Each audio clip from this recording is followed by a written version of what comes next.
Bon, quoi de neuf YouTube? Aujourd'hui, petite vidéo sur FTMO. J'ai enfin réussi à valider un FTMO. J'en ai fait deux autres avant. Alors je vous dis pas, j'ai pris mes pauvres économies. J'ai acheté mes deux challenges que j'ai foirés, que j'avais les boules. Et puis j'ai enfin réussi à valider celui-là.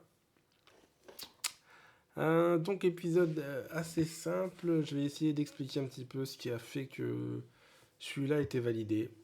Si ça donne des idées à certains pour améliorer leur trading, tout ça, bah écoutez avec plaisir.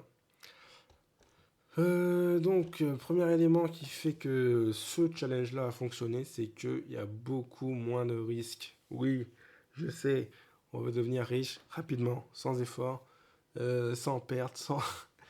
Et donc on prend beaucoup plus de lots, de levier, on y met tout le paquet. Mais je suis obligé de l'admettre, avoir très peu de risques est beaucoup plus efficace, que ce soit au niveau psychologique, que ce soit au niveau de la stratégie. C'est tellement plus simple, plus sympa. Alors ça vient de toute façon. En fait, si on regarde un peu ma progression, j'ai commencé à mieux comprendre un petit peu au niveau du marché, comment lire le marché. Par contre, j'étais souvent négatif. Mais avec ce FTMO là, je me suis dit, bah, quand même, c'est assez violent parce que normalement, quand vous faites FTMO, vous avez une perte journalière. Et là, la perte journalière, je l'ai explosée en 7 jours. Donc, plus que violent. Et là, remise en question, je me suis dit, bah, il faut peut-être diminuer le risque. Et donc, je vous conseille à vous également, si vous avez trop de risques, si vous voyez que vous cramez votre compte en 7 jours, et ben de prendre moins de risques. Et alors, je sais, parce que moi, je discute avec des gens qui... Enfin, je sais, je dis pas ça, je le sais.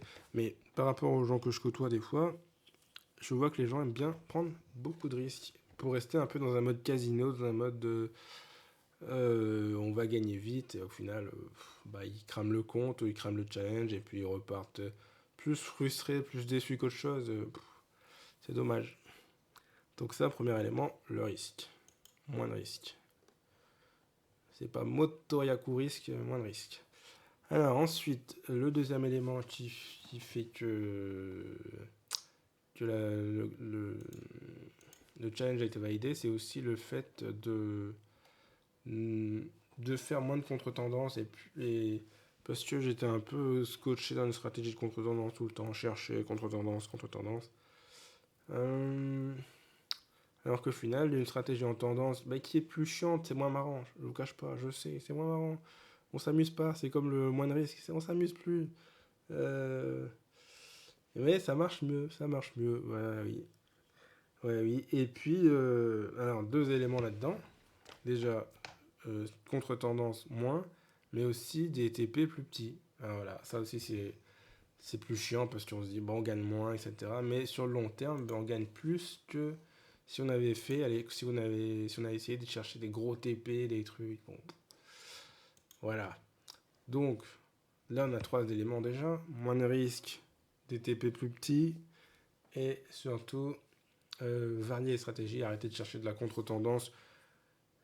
Mais ça, c'est un truc qui est assez incroyable. Peut-être que les gens ne se rendent pas compte, mais surtout les débutants, par exemple, quand ça monte, ils veulent vendre, et quand ça descend, ils veulent acheter.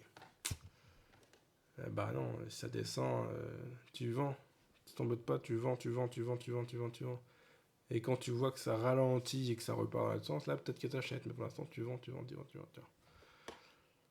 Donc, voilà, trois éléments qui ont fait que ce challenge a été réussi. Je vous invite à les mettre en place, vous aussi. Et puis voilà.